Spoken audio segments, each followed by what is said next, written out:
Pasukan Rusia masih berupaya melakukan serangan besar-besaran ke posisi tentara Ukraina di garis depan. Namun sayangnya, upaya pasukan Rusia kali ini gagal. Pasalnya, militer Ukraina mengirim rentetan serangan demi menghadang gerak maju selusin kendaraan lapis baja Rusia.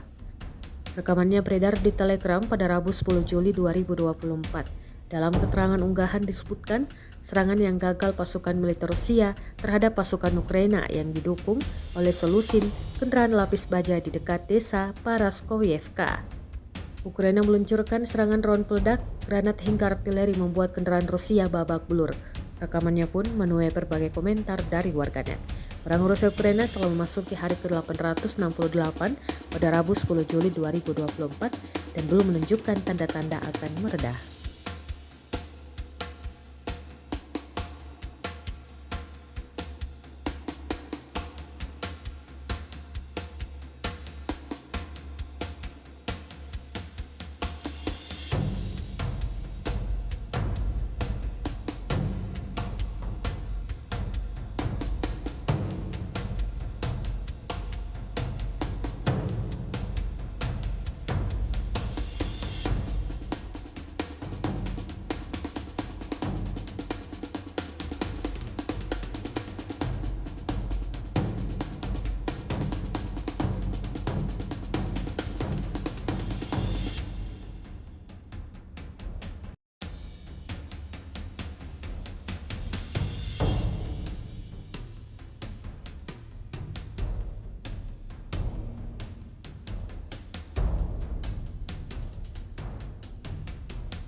Download Tribun X sekarang, menghadirkan lokal menjadi Indonesia.